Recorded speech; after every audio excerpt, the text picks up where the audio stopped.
Mikel. Hello. How is Saka? It's not looking good. He's going to be out for many weeks. Many being how many? Many. I cannot be too specific because I don't know, but it will be many weeks. How big a blow is that for you? Yeah, it's a huge one. Obviously, it's a big player for us. You just have to see the impact that he's got on the team. But it's going to go a really good exercise for all of us to think about ways to overcome another challenge because we already have a lot in the season. And how is Raheem Sterling? He's going to be out for weeks, I believe. He needs some further testing tomorrow to understand the extent of the injury. It's his knee, and we have to wait and see another 24 hours. But unfortunately, he's going to be out for a while, yeah. So that's two right wingers. Yeah. Do you feel you've got enough cover in the squad for those losses, or could this affect your thinking in January? We have to look internally what we have and be creative, do a very good exercise again. How can we mold the squad? How can we adapt to the circumstances and be different? We cannot pretend to be the same. We're going to have to be different and trying to find the best way to do it and be very competitive and win a lot of games. So you won't sign a right midfield in January? I don't know. My intention right now is to, within the team, what we have, get the best out of that. What is outside is not in our control. Finally, for me, it comes at a time as Gabriel Jesus finds form, very timely. Can he now fill that void that's left in terms of goals and assists by Saka? Well, he certainly done that the last two games. He's not going to be just in isolation a player. And the way we've done it has been collectively, and we've been very strong the last few years, scoring a lot of goals from various players and sharing their responsibility across the team. Thank you. We'll go to Sarai from the Premier League. Hello. We've spoken about Declan Rice before when he said his best position is a 6, but he gets so excited playing as an 8. He scored 19 GA in 53 Arsenal Premier League games, which is incredible for a DM. And, you know, he's against Palace, he comes on, assist, goal. We can see he's got that confidence when he plays left as an 8. Do you want him to have a clear 6-8 role in the squad, or do you like the fact he's more fluid and you want to encourage that in his own? With the squad that we have, he needs to be versatile. With the qualities that he has, versatile. With the brain that he has, versatile. With the age that he has, versatile. Because he can offer so much in relation to the opponent, in relation to the needs in the squad. And I think put him just in a box, Declan, in my opinion, it doesn't work. No, because depends. So he's going to play as a 6 against a low block in relation to what the 9 does. It stays with him or go with the centre back, he's going to have one role. Against a team that presses high and the 10 is marking him, he will have another role. So it depends a lot as well on the behavior of the opponent. And we've seen, obviously, Arsenal, it's like a family. All the players say this, the morale's high when we see behind the scenes. How important to you is like the emotional intelligence aspect of your man management, knowing when to praise, knowing when to be tough? I don't think it's mentioned that much in football in comparison to the tactics. Yeah, that's a great point. And when I talked about the priorities the other day in my 5 years here and the way they've been shifted, probably they've been shifted to what you just mentioned, because we realized that the first thing is the human being, then, okay, that energy, that emotion, how the team is feeling about it, and just always drifting that temperature to make sure it's the right one for the event that we just have in front of us. And we've seen flashes of brilliance from promoted Ipswich, despite their poor run of results. What do you make of Kieran McKenna's team, their style of play, and how do you think they can impact you? Very impressed. I always like Kieran. I have a lot of people that knows him very closely, and they always talk great things about him. You can tell how they coach, what they are trying to do. I think they've been very, very unfortunate in many games, not getting the results that they deserve. So, very tough game, for sure. Thank you. We'll go to Ian from TalkSport. Hi Mikel, how are you? Hello, good, thank you. Merry Christmas. Merry Christmas. You say that Saka's going to be out for many weeks. Is there a fear he might not come back at the end of the season? No. So he'll definitely be back before the end of the season? Definitely in football and with injuries, I wouldn't put my 10 fingers there, but I would be very optimistic that he's going to be well back before the end of the season. He's not a player that is used to not playing football. He's not a player that's used to being injured for long periods of time. How difficult is it going to be for him to come to terms with not playing, as well as you come to terms with not having him available to play? Another part of the development of a player. At some stage, at this level, you're going to get injured. Unfortunately, badly. It could have been much worse. It can be something else that can take you out for a year. is how you react to that, how you overcome that situation. And it's a great learning process for him as well. I take it this way. It is what it is. He's injured. We cannot change it. How are we going to use this time now to help him for the following years in his career? 5 more goals at SAKA'S Park on Saturday. A record number of times you scored 5 goals or more in the Premier League away from home this season. In terms of the goal scoring, it's something which you seem to have solved. Everyone wonders where your goals come from. I've even said to you that you need to go and buy a number 9. And yet you've always said no, and now you're proving it. Yeah, but nobody's right. You are saying that, and you might be right because somebody comes in and scores 40 goals. But what we have is what we have. I'm really happy with the players that we have. They fully try to do everything that we demand them for, and we have enough quality in the squad for sure. How we use it, that's something else. And then players, the squads, team, they have moments, and when we have those good moments, make sure we continue. When we haven't got them, trying the clues and understand what we can do to be better. And because obviously you've got to try and catch Liverpool, we saw what they did at Spurs. You're expected to beat Ipswich because you're near the top and they're near the bottom. More pressure on you coming into this game? Well, obviously the margins are not big, and especially with the results that they are having consistently, is putting the bar very high again, which we expected.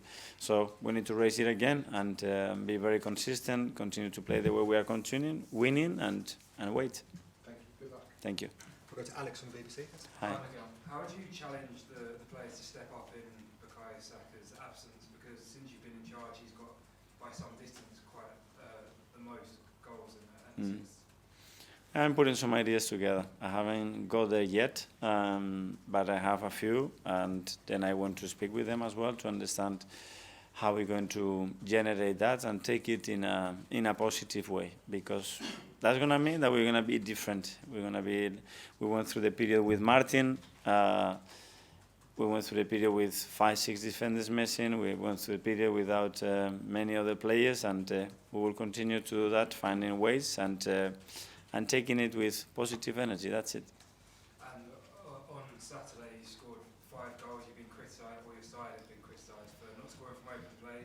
You played Kai Havertz and Gabriel Jesus, but do you have to try and find a balance now going forward between that solidity your team is well known for and the free scoring you showed on Saturday? Yeah, it's always about that. You know, when you cover something, you uncover something else. That's always the dilemma. We score goals when Kai was on the pitch. We score goals when Declan was on the pitch, which is a different profile.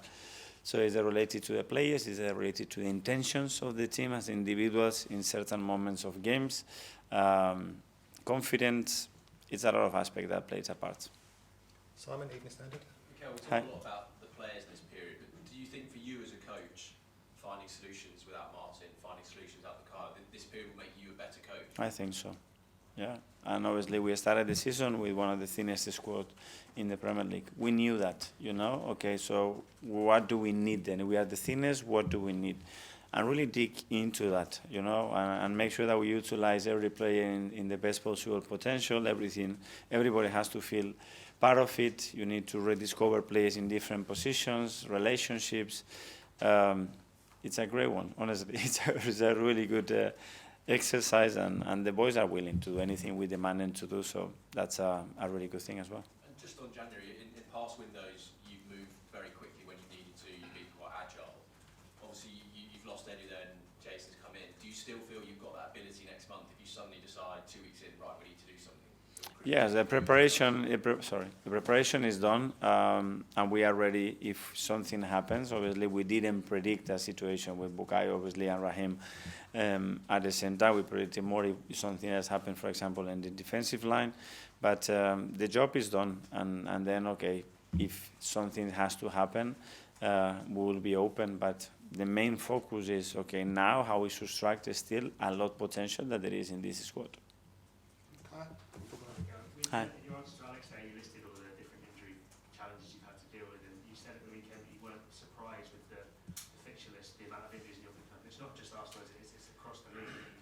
Do you think that's a problem that sort of we need to look at as sort of footballing people in general, this fixture list, this season in particular, with even more games? Has that been a real issue that maybe we need to think about? Yeah, but it's probably more the accumulation of seasons, you know. For example, Bukayo, Declan, they play over 130 games in 2 seasons. So what's going to happen in the second one, the third one, or the fourth one, if that continues the same way, probably is unsustainable, unless we find ways to, physically turn them into monsters, you know, that they can cope with anything. Because the fact that you train and recover is not a good pattern, because that means that you don't train. And the body needs to train, the muscle needs to train. If you just play and recover, you start to lose a lot of factors, a lot of qualities within your body in the physical aspect that are key to performance. And not just to play, not to get injured, but to become a better athlete, which is very different, and keep evolving as an athlete. And that's a challenge, but okay, we're trying to find ways to do it. But do you think it's a case of maybe trying next season to have less games across the calendar, or maybe bigger I don't think squads? that's going to happen, so I throw that through the window immediately. What do Because you think would work to make it more sustainable or something like that? again, improve the athletes and have bigger squads. I don't think it's, at the moment, the other option. I don't see it on the table. James, ESPN. This conversation about player welfare, which we seem to have fairly consistently, I mean, do you think anyone in football is actually listening? Listening, I hope they are listening. Is whoever is in charge, can I actually do something right now with the commitments that they're already in place in the next 3-4 seasons? Very challenging, very difficult, I think. Because you're the most plugged in of all of us. I mean, do you get a sense that there is a desire to address this issue? Yes, but there's always is the but. That is that but we have this competition in January. The other one is going to be in June. Then we have this one. Then we have the World Cup. This one have so yes, but so that means no. And just on Bukayo, has he actually torn the muscle? Yeah. And was the injury? Do you think it was just bad luck, or do you, with hindsight, do you feel it was preventable anyway? Probably there are ways to prevent the injury. It happened very early in the match, so the fatigue element is not that important. There are other factors. Obviously, we are looking at everything that we could have done better, differently, but there is a lot of incontrollables as well. The action produces so much force because it's the moment that he puts the cross in, so all the force is in the standing leg, and those actions happen in football. So I don't know.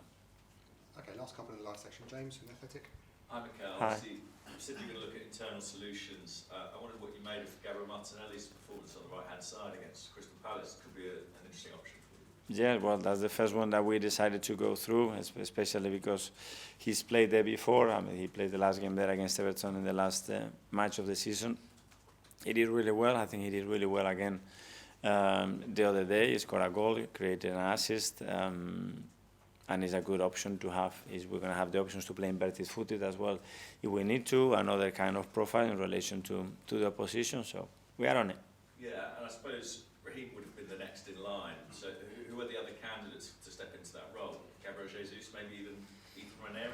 Gabri's played there, Ethan is played there, Leo can play there in relation to how that unit moves. Kai can play there, asking him different things. So we will see, try, speak to them as well, and understand how they feel about it. Okay, finally in the live section, Phil PA at the back. Just on Bukayo, how did he react to the news? Presumably he'd be very disappointed. He was gutted.